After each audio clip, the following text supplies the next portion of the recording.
Essa tarde. Graça e paz, irmãos, amém? Abra a palavra de Deus, meu irmão, minha irmã, querido e querida, na segunda epístola do apóstolo Paulo aos Tessalonicenses, capítulo 1, de 3 a 12. Segunda Tessalonicenses, capítulo 1, de 3 a 12. Um recadinho rápido para os jovens que aqui estão, e adolescentes, pais de adolescentes e de jovens. As inscrições para o nosso retiro, chamado Change, significa mudança, transformação, já estão abertas ali na secretaria da igreja, com a nossa querida Beth. Pode diminuir um pouco, está muito alto, som, isso. Ali com a Beth você pode fazer as inscrições, tá bom? Será muito bem-vindo até o dia 30 de janeiro, uma inscrição com desconto, com todas as refeições inclusas, vai ser uma bênção. Se eu fosse você, eu não ficaria de fora, tá bom? Segunda epístola de Paulo aos Tessalonicenses, 1, de 3 a 12. Está dando microfonia ainda. Som, som. Vamos lá. A palavra de Deus fala em 2 Tessalonicenses 1, de 3 a 12. Sempre devemos, irmãos, dar graças a Deus por vós, como é justo, porque a vossa fé cresce muitíssimo, e o amor de cada um de vós aumenta de uns para com os outros, de maneira que nós mesmos nos gloriamos de vós nas igrejas de Deus, por causa da vossa paciência e fé, e em todas as vossas perseguições e aflições que suportais, prova clara do justo juízo de Deus, para que sejais havidos por dignos do reino de Deus, pelo qual também padeceis. Se de fato é justo diante de Deus, que dê em paga tribulação aos que vos atribulam, e a vós que sois atribulados, descanso conosco, quando se manifestar o Senhor Jesus, desde o céu, com os anjos do seu poder, com labareda de fogo, tomando vingança dos que não conhecem a Deus, e dos que não obedecem ao evangelho de nosso Senhor Jesus Cristo, os quais, por castigo, padecerão eterna perdição, longe da face do Senhor e da glória do seu poder, quando vier para ser glorificado nos seus santos, está se referindo a Jesus, e para se fazer admirável naquele dia, em que todos os que creem, porquanto o nosso testemunho foi crido entre vós. Por isso também rogamos sempre por vós, para que o nosso Deus vos faça dignos da sua vocação, e cumpra todo o desejo da sua bondade, e a obra da fé com poder, para que o nome do nosso Senhor Jesus Cristo seja em vós glorificado, e vós nele, segundo a graça de nosso Deus e do Senhor Jesus Cristo. Amém? Feche os seus olhos, coloque a mão no seu coração. Pai, nós estamos aqui na Tua presença gloriosa, falamos acerca da fé perseverante, da fé que resiste, da fé que triunfa, da fé vencedora. Pai, nós estamos aqui, abrindo o nosso coração para Deus, a Tua palavra bendita. Senhor, obrigado pelas Escrituras, obrigado pela Tua palavra maravilhosa, que consola o nosso coração em meio à dificuldade, à luta, aos problemas. O Senhor nos dá sabedoria, graça, direção, provisão, consolo, libertação, cura, restauração. A Tua palavra, o Senhor, a Tua presença, como nós cantamos, gloriosa, abençoadora, é toda a provisão necessária que nós necessitamos nessa vida, nessa terra. O Senhor é o centro do nosso coração, o Senhor é o centro do universo, o Senhor é o centro da nossa existência, e em Ti que estamos confiados, Pai. Dá-nos uma fé inabalável, uma fé triunfante, uma fé vencedora. Pai, prepara os corações para ouvir a Tua palavra. Pai, usa o Teu servo debaixo da Tua graça e misericórdia. Eu me coloco diante da total dependência do Teu Espírito, não sou nada sem o Senhor. mas quero ser boca de Deus nessa tarde, para a glória de Deus, em o nome de Jesus, amém e amém. Fé perseverante, ou fé que persevera, esse é o título que Deus colocou no meu coração, quando estava lendo esse lindo trecho, da segunda epístola de Paulo aos Tessalonicenses. Me chamou muita atenção o relato desse pai espiritual. Paulo foi o pai espiritual da igreja que se encontrava na cidade de Tessalônica. Dizem os comentadores da palavra de Deus, a cidade de Tessalônica era um porto, uma cidade portuária, rica, abastada, muito próspera. Foi a segunda cidade depois de Filipos, da qual a carta aos Filipenses, na segunda viagem de Paulo, onde Paulo iniciou ali um ministério, uma igreja, cresceu e floresceu na cidade de Tessalônica. E por isso, carta aos Tessalonicenses, aos habitantes, aos irmãos que estavam na cidade de Tessalônica, uma cidade considerada da Europa, segundo dizem os especialistas, é a segunda cidade europeia dessa segunda viagem missionária de Paulo. E Paulo ali iniciou seu ministério dentro das sinagogas. Paulo sempre fazia isso. Quando ele chegava numa cidade, primeiro ele ia aos judeus, pregava o evangelho do reino, o evangelho de Jesus Cristo, o evangelho do Messias tão esperado aos judeus. E ali em Tessalônica não foi diferente, iniciou seu ministério, a sua obra, a obra de Deus naquela cidade, na sinagoga. E dizem os eruditos, especialistas, e também o relato do livro de Atos, que muitos e muitos, dezenas de irmãos se converteram através da pregação, ao ponto da sinagoga, que era o lugar, o auditório, onde os judeus se reuniam e se reúnem até hoje, espalhados ao redor do mundo todo, ficou vazio, com pouquíssimas pessoas, porque a maioria deles se agregaram ao apóstolo Paulo, e iniciaram ali uma linda igreja, a igreja dos Tessalonicenses. Amém? Dizem eles, os comentadores, que várias pessoas ricas, abastadas, pessoas simples, gentílicas, judeus e também gentios, aqueles que não são judeus, foram agregados através da pregação de Paulo. E Deus fez algo muito lindo nessa cidade, nessa igreja.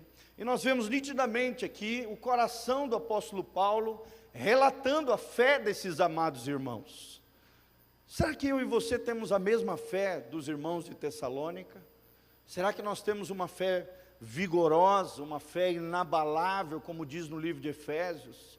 Será que nós temos uma fé perseverante, uma fé resistente, como esses irmãos tinham? E é isso que o Senhor quer nos ensinar nessa tarde, amém? A termos uma fé inabalável, uma fé persistente, uma fé perseverante diante do nosso Deus. Mas quais são as características dessa igreja impactante, desses irmãos amados, dessas pessoas preciosas, Dizem os especialistas que depois Paulo ficou poucas semanas ali, iniciou aquele trabalho, deixou Timóteo ali, e teve que ir para outro lugar, iniciar uma outra igreja no outro lugar.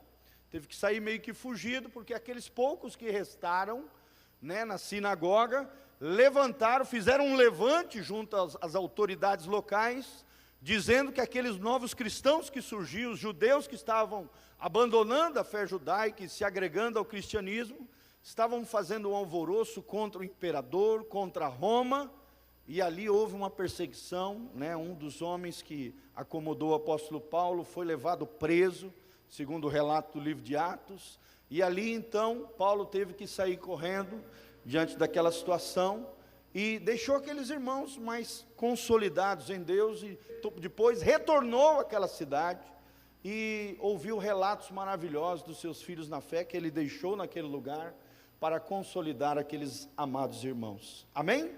Quais são as características desses homens preciosos, dessas mulheres valiosas, desse povo de Deus?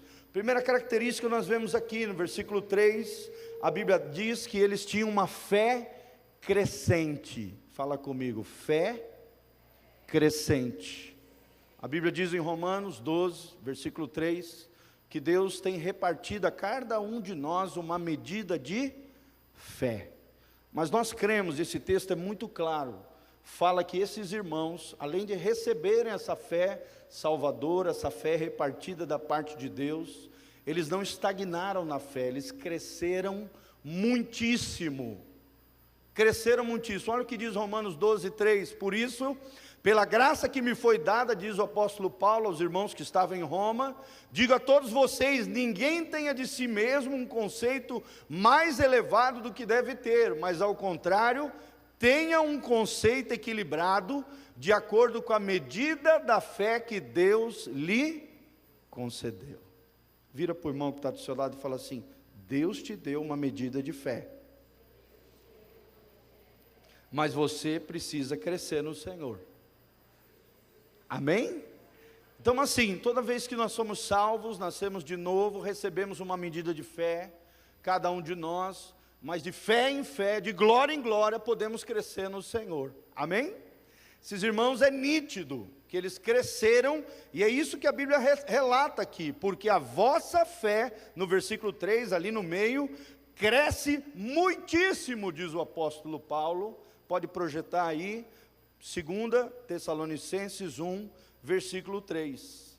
Então, primeira marca desses homens preciosos está ali, ó, porque a fé que vocês têm cresce cada vez mais.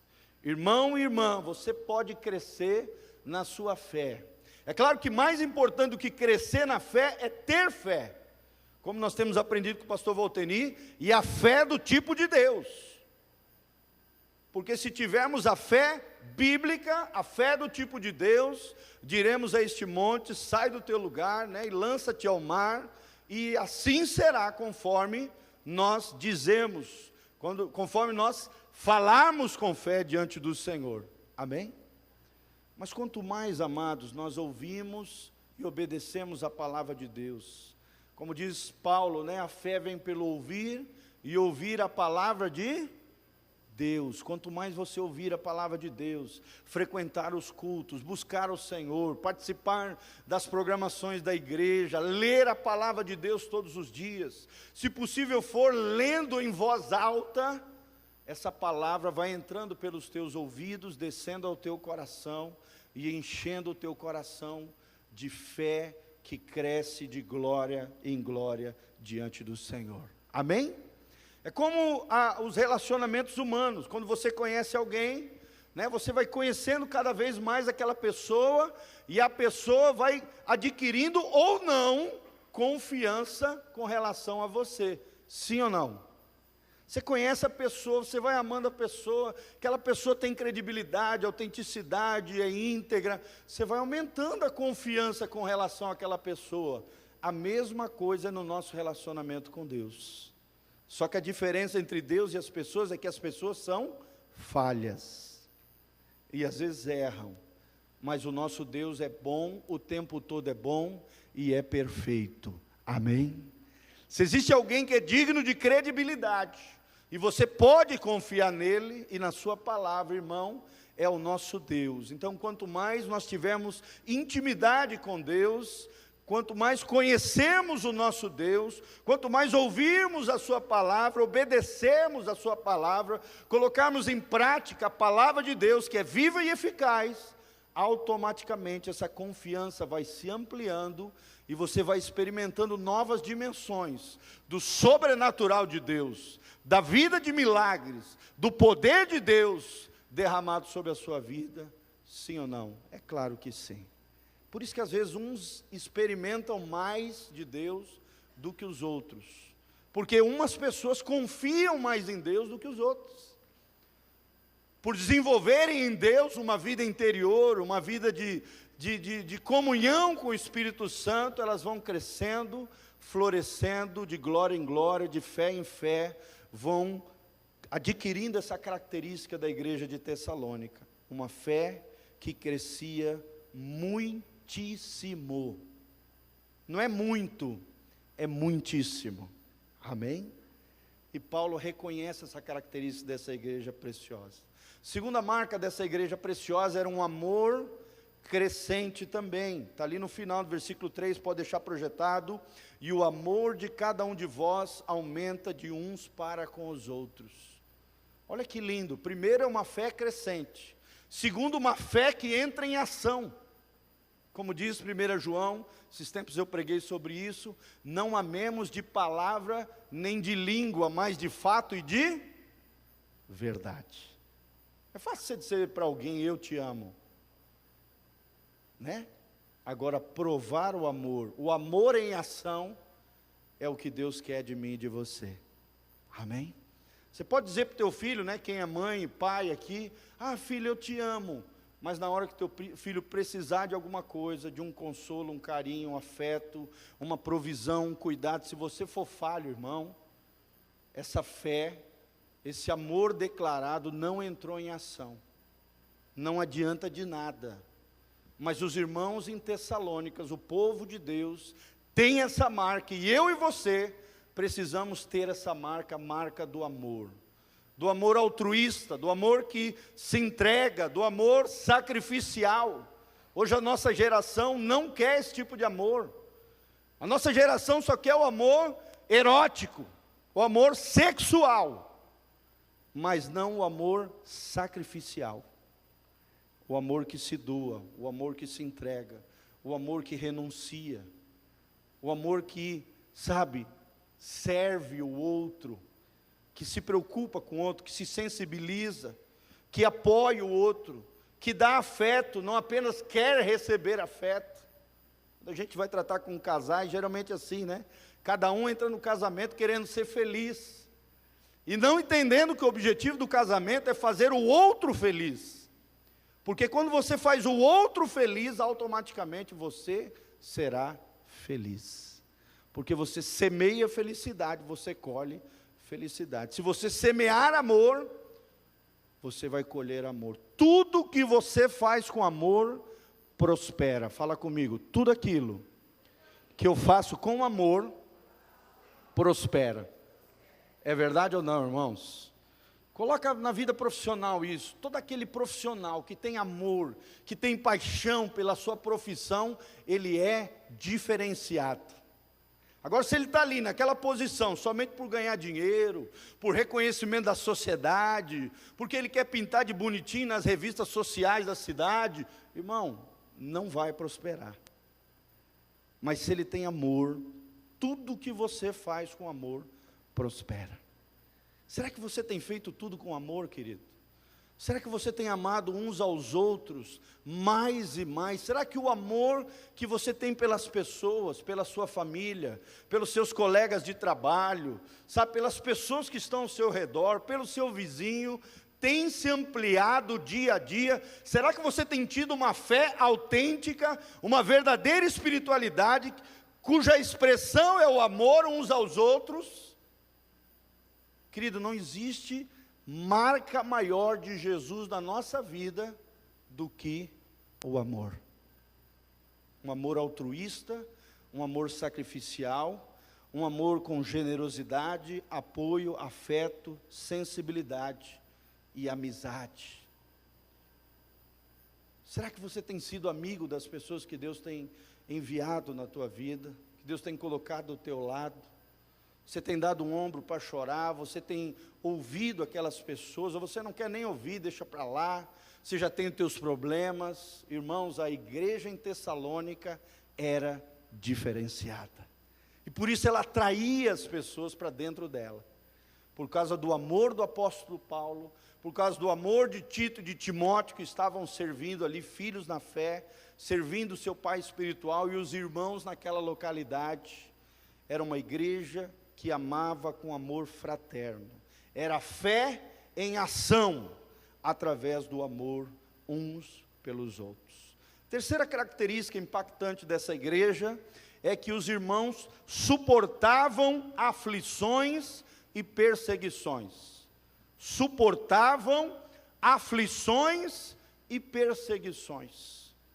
Será que você e eu, nós, igreja dos dias de hoje, temos suportado as aflições da maneira correta, dentro de uma perspectiva eterna?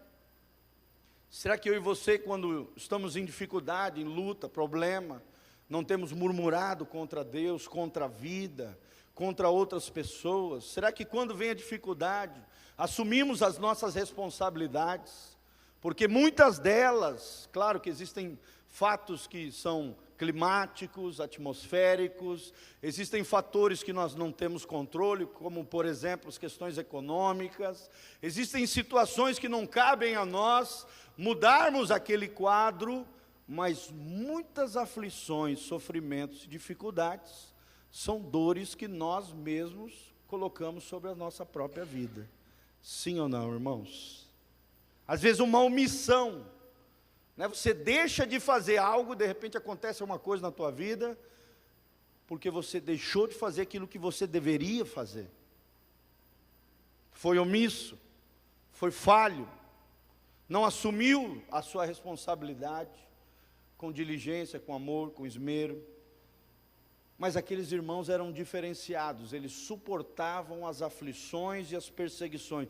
Desde que a igreja surgiu, houve aflições, perseguições, levantes contra eles, mas Deus os preservou para a glória de Deus, porque eles tinham essas marcas, uma fé que cresce, um amor fraterno, e suportavam com uma perspectiva divina as aflições e perseguições que eles passavam. As tribulações. A palavra tribulação na Bíblia, aprendi isso com o meu querido pastor Valteni. Tribulação vem da palavra original latina tribulum, né? Se eu não me engano é latina, né, pastor? Isso, tribulum, que era uma espécie de peneira do trigo, que separava o trigo da palha. Olha que interessante, gente. Tribulação é Deus usando a peneira dele para chacoalhar as nossas vidas, para ver se eu e você somos trigo para Deus, amém? E o trigo produz o quê? Os pães, que alimentam as pessoas para a glória de Deus. Querido, às vezes aquela aflição, aquele sofrimento, aquela luta, aquela dificuldade, é Deus chacoalhando a tua vida, peneirando a tua vida, tirando a palha, tirando o fútil, tirando aquilo que não tem valor espiritual, tirando talvez aquilo que esteja ataviando, embaraçando, atrapalhando a tua vida, para que sobre apenas na tua vida a essência, aquilo que é eterno, aquilo que é espiritual, aquilo que agrada a Deus, aquilo que é trigo de Deus, para fazer pão de vida, para abençoar outras vidas, através da sua vida, amém? Quem quer ser trigo de Deus, levanta a mão e fala: Senhor, eu quero ser trigo de Deus. Fala: Senhor, tira toda a palha da minha vida. Também essa peneira que separa o trigo da palha, faz separação dentro do povo de Deus, entre aqueles que são trigo de Deus, ou seja, os verdadeiros cristãos, e aqueles que são palhas do mundo, ou joio, com aparência de trigo, mas que na hora do arroxo, na hora da provação, na hora da tribulação, do sofrimento, da dificuldade, abandonam a fé e a Jesus, por motivos banais, fúteis. Porque olhou para minha cara, eu não gostei. Porque o pastor falou uma coisa, a obreira disse algo que eu achei que não era legal. Porque a Bíblia diz isso, mas eu acho que não tem nada a ver. É o irmãozinho nada a ver, né? A palavra de Deus é clara, fala na cara dele, mas ele diz: isso era naquele tempo. A Bíblia é um livro antigo. Eu acho, a igreja diz isso, mas eu acho que não tem nada a ver. Irmão, é palha. Na hora que vem a aflição, na hora que vem o sofrimento, na hora que vem os padecimentos, as lutas, as dificuldades, vai esmorecer, não vai permanecer. Mas nós somos diferentes, no nome de Jesus, amém? Você é diferente, eu sou diferente, nós temos que ser diferentes. Diante das lutas, das aflições, dos padecimentos, das batalhas travadas todos os dias no nosso coração, em Jesus, vamos manter a fé vigorante, a fé inabalável, a fé perseverante, a fidelidade até o fim. Lá em Apocalipse diz: aquele que for fiel até o fim, este será salvo. Irmão, não adianta apenas fidelidade no começo. Você tem que ser fiel em todos os lugares, em todo tempo, e principalmente até o fim. A vida cristã, o pastor Rodrigo sempre fala sobre isso, né? Igual um voo de avião. Você pode estar decolando maravilhosamente na vida cristã, voando em Deus, mas se você não cuidar e fraquejar, se o pouso não for bom da viagem, do voo da sua vida espiritual, irmão, vai ser uma tragédia. Olha o exemplo triste lá da Chapecoense, não foi verdade? Não teve sabedoria, o piloto achou que era o bonzão, orgulhoso, né? Não botou combustível suficiente, não parou antes porque talvez queria economizar, matou dezenas de, né? Enlutou várias e várias famílias por uma irresponsabilidade.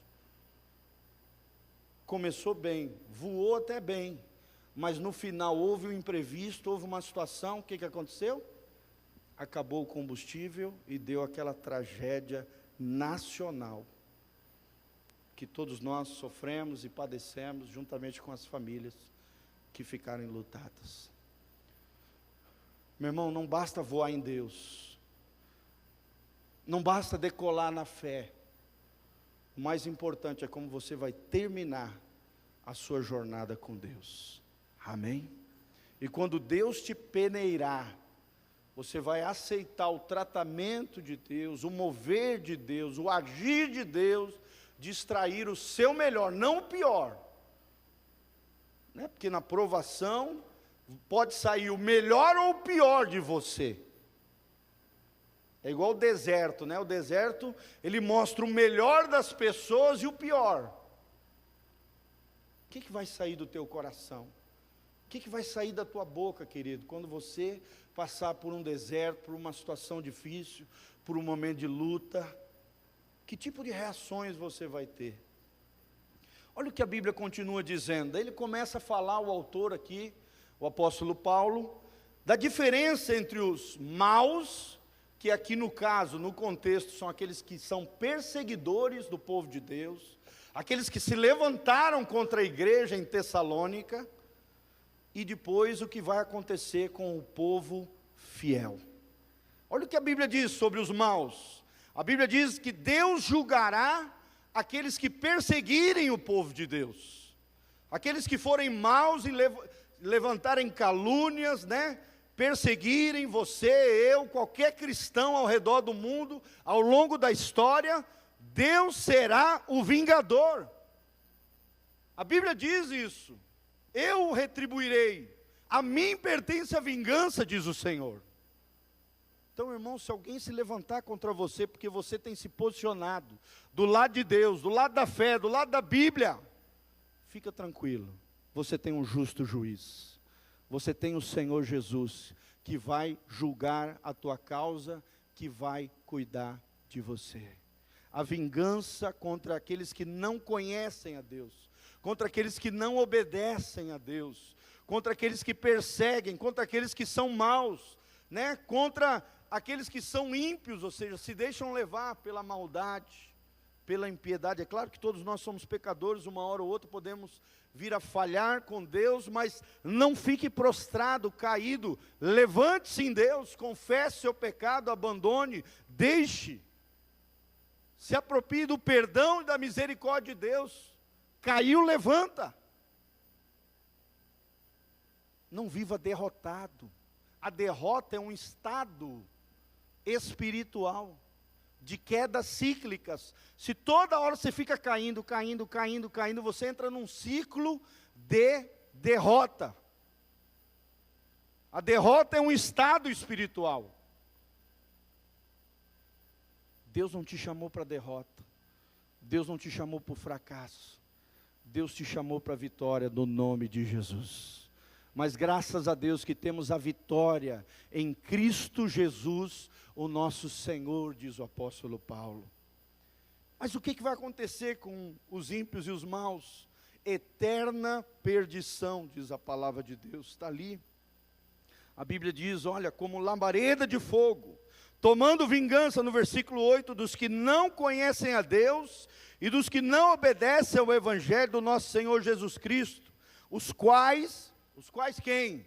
Os ímpios, está falando dos maus, está falando daqueles que perseguem os crentes, está falando dos inimigos de Deus, está falando dos desobedientes, está falando daqueles que promovem a ira de Deus, os quais por castigo padecerão eterna perdição.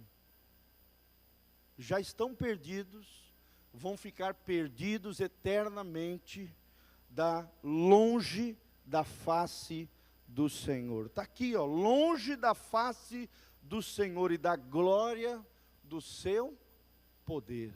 Imagina, gente, uma situação dessa. Por isso que aqueles que vivem longe de Deus na vida terrena, não pensem que no final da vida, a família, os familiares, uma oraçãozinha, uma missa, ou um culto, isso, aquilo, ou que algo que alguém vai fazer, vai modificar o destino eterno, querido. Aquele que vive em vida, longe da face de Deus, pela eternidade, na perdição eterna, também serão banidos da face do Senhor. Vocês estão entendendo, queridos? Mas aquele que busca a face de Deus em vida, na vida terrena, continuarão na bênção, na graça e recebendo a glória e o poder de Jesus. Amém? Então, o tempo de buscar Deus não é, né? Às vezes a gente fala com os jovens falam isso, né? Ah, pastor, hoje eu quero curtir a vida. Ah, pastor, hoje eu quero aproveitar a vida. Esse negócio de ser crente, é ser careta, é chato. Quando eu for mais velho, aí eu vou buscar Deus. E de repente chega a morte, chega a tragédia, chega a desgraça na vida da pessoa, que é a falta da graça de Deus. E aí tem que encarar diante de Deus, porque aos homens está ordenado morrerem apenas uma só vez, e logo após isso vem o juízo, Hebreus 9, 27. Aí vem o juízo diante de Deus, irmãos, e a pessoa viveu o tempo todo longe da presença, da face de Deus. Eu te pergunto, para onde essa pessoa vai? Para o céu? Que é o lugar onde tem o deleite pela presença de Deus gloriosa, o veremos face a face, não haverá choro, nem pranto, nem dor, nem sofrimento, nem nada. Querido, se a vida toda ele fugiu da presença de Deus, você acha que na eternidade vai ser diferente? É claro que não. Deus é coerente. Em Deus não existe incoerência.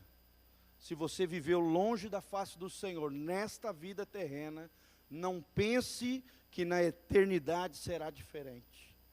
Tudo aquilo que nós fazemos nesta vida vai ecoar na eternidade. A Bíblia diz no Evangelho de Mateus que até a palavra frívola, uma palavra, uma besteira que você falou, né? uma palavra fútil, nós seremos julgados diante de Deus, irmãos. Olha só, presta atenção. Às vezes você fala, pastor, eu falei aquela besteirinha, mas não tem nada a ver. Eu desonrei meu marido ali, mas eu acho que não vai dar nada. Eu meti a boca na minha esposa e desonrei ela, e não pediu perdão, irmão, não consertou, ainda está diante de Deus. Você vai ter que prestar conta para Deus. Se não restaurou, se não consertou, ainda está diante de Deus, vai ser julgado. Toda palavra frívola, nós vamos ter que prestar conta diante de Deus. Deus não se deixa escarnecer, de Deus não se zomba. Deus não é igual ao ser humano, joga sujeira para debaixo do tapete. Deus não chama pecado de problema, como o ser humano fala. Pecado é pecado. Pecado tem que ser encarado e abandonado, tratado, vem consequência. Aquele que vive longe da face do Senhor nessa vida, vai continuar em eterna perdição, logo após sua morte. Banidos da glória e do poder de Deus. Imagina uma situação dessa, que coisa terrível, gente. E por último, para terminarmos, o que vai acontecer ao povo fiel? Quais eram as promessas de Deus para a igreja de Tessalônica? Para esse povo abençoado, que tinha fé crescente, que tinha amor fraterno, que suportava as aflições e perseguições, que passava pelos padecimentos e pelas lutas, mas triunfava e mantinha uma fé resistente, uma fé perseverante. Amados, a esperança é que os santos serão glorificados naquele dia. Amém? Que dia é esse que a Bíblia menciona? Toda a carta de Paulo aos Tessalonicenses, cerca de 40%, dizem os especialistas, os comentadores da Bíblia, fala sobre escatologia, fala sobre a volta de Jesus. Está se referindo naquele dia ao dia do arrebatamento da igreja, ou então da ressurreição dos santos. Porque, claro, esses irmãos de Tessalônica já não estão vivos. Seus espíritos, suas almas já estão diante do Senhor, os espíritos justificados. Conforme diz o livro de Hebreus, já estão diante do Senhor, mas estão ainda incompletos. Estão aguardando a ressurreição dos justos, a ressurreição dos santos, o grande dia glorioso de Jesus, o grande dia onde o povo de Deus será plenamente glorificado, recebendo um novo corpo, um corpo conforme o corpo glorificado do nosso Jesus. Amém? Será que você entende isso? Existe um dia, existe uma promessa, existe esperança para mim e para você, quando passamos por aflições, quando passamos por perseguições, quando estamos diante de padecimentos, quando pessoas se levantam contra nós, quando estamos enfrentando uma batalha, uma luta, existe esperança, é aquele dia, é o dia onde nós vamos ser libertos de tudo isso que nos assola. Por quê? Porque esta igreja de Tessalônica, eu e você, no nome de Jesus, vamos manter fiel o testemunho de Jesus Cristo. Amém? Vamos permanecer fiel em obediência à palavra de Deus. E aí é o que Paulo fala aqui. Aí vocês serão dignos do reino de Deus. Será que você é digno do reino de Deus? Será que eu sou? Será que nós somos? Paulo está dizendo que a igreja em Tessalônica, estes sim eram dignos do reino de Deus, iam passar por situações, por lutas, tribulações, aflições, e muitas delas Paulo está dizendo que até Deus mesmo proporcionou, para que eles se tornassem dignos do reino de Deus. Será que você é digno do reino de Deus, querido? Será que você tem andado em dignidade diante do Senhor? Será que você tem andado com honra, com santidade, com consagração, uma vida piedosa? Será que você é digno da vocação de Deus, como diz aqui no versículo 11, por isso também rogamos sempre por vós, para que o nosso Deus vos faça dignos da sua vocação. Vocação fala de chamado.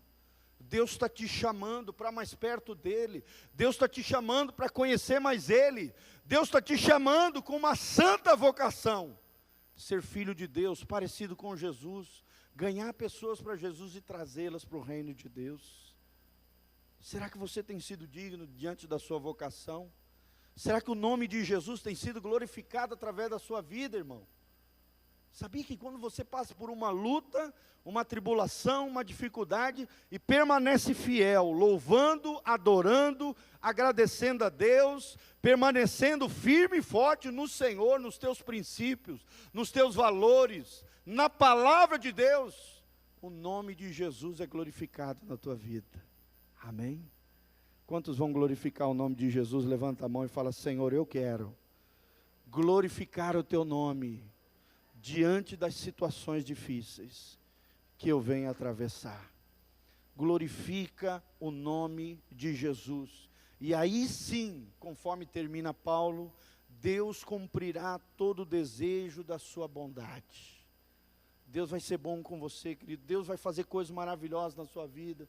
O que Deus tem projetado, o sonho de Deus é maravilhoso sobre a sua vida, sobre a minha vida. E tudo isso será resultado da obra de fé e do poder de Deus que em nós opera. Eu queria terminar com as palavras de Paulo: aquele que começou em vós a boa obra, ele há de completá-la até o dia de Jesus Cristo. Amém? Então fica de pé agora com essa fé renovada, restaurada, cheio de fé no coração, uma fé resistente, uma fé perseverante, uma fé abençoada, inabalável diante de Deus. Coloca a mão no seu coração, glória a Deus. Vamos fazer o seguinte, segura na mão do seu irmão, vamos fechar os corredores, dar as mãos uns para os outros, e encerrarmos com uma oração fervorosa diante do Senhor. Isso, fecha os corredores, segura na mão do seu irmão, vai fechando os olhos, começa a apresentar a tua necessidade diante de Deus agora. Creia no poder de Deus, na graça de Deus, na bênção do Senhor sobre a tua vida, irmãos. Nós cremos que a obra de fé e o poder de Deus será liberado sobre você. Amém? Louvado seja o Senhor. Feche os seus olhos, Pai, nós estamos aqui diante da tua presença gloriosa, porque cremos em Deus, no Deus da palavra, no Deus que cumpre todo o propósito estabelecido por Ele nas nossas vidas. Senhor, que não venhamos atrapalhar o mover de Deus, a ação de Deus na nossa vida, na nossa casa, na nossa família. Pai, queremos ser cooperadores no teu reino, queremos ser dignos do reino de Deus, queremos ser dignos dessa santa vocação, do chamado de Deus, Pai. Queremos ser fiéis, queremos ser perseverantes, queremos ser triunfantes no Senhor, porque esta é a vitória que vence o mundo, a nossa fé, a minha fé, a fé dos meus irmãos, Senhor. Ó Deus, que a nossa fé entre em ação, através de amor fraterno, através de suportar aflições e perseguições, através do triunfo nas lutas e padecimentos. Senhor, nós te pedimos essa graça, nos capacita, nos consola, nos liberta, nos cura, nos transforma, nos direciona, Pai, nos renova. Aqueles que chegaram aqui abatidos, desanimados, fraquejando, assolados, Senhor, vai tirando todo desânimo, toda tristeza, toda mágoa, toda dor, todo rancor, todo ressentimento, todo complexo de inferioridade, toda e qualquer mesmice, apatia, frieza, indiferença, ação maligna, ação de demônios, vai caindo fora, agora, no nome de Jesus.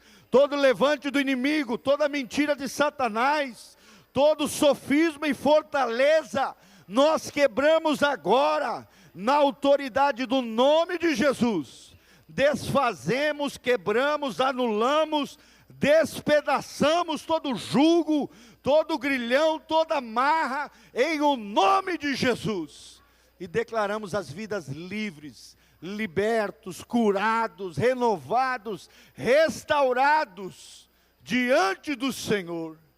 Pai, queremos te honrar, queremos glorificar o nome de Jesus com as nossas vidas, e sermos um povo fiel, como foi a igreja de Tessalônica. Nós queremos ser um povo que vai gerar alegria para o teu coração, e que vai atrair milhares e milhares de pessoas aos teus pés, em o nome de Jesus. Amém e amém. Amém? Levante as suas mãos, deixa eu orar te abençoando, que o Senhor Jesus venha sobre a tua vida, com graça, paz, misericórdia, purificação de pecados, que o Senhor mantenha íntegros e irrepreensíveis o teu corpo, a tua alma e o teu espírito até a volta de Jesus Cristo. Que Deus te dê vitória, bênção e prosperidade. Que 2017 seja um ano de muita bênção, vitória, glória de Deus, poder do alto e bênção do Senhor. Que a luz do rosto do Senhor brilhe sobre a tua vida, sobre a tua casa, sobre a tua família, abençoando você, tua casa, tua família, e tudo aquilo que você colocar as mãos, seja abençoado pelo Deus da Bíblia, o Deus da palavra, em o nome de Jesus. Quem recebe, diga amém. Glória a Deus. Amém? Qualquer enfermo, necessidade física, nós estaremos ungindo você na direita e na esquerda. Qualquer outra necessidade que você quiser, uma imposição de mãos, nós estaremos também orando por você.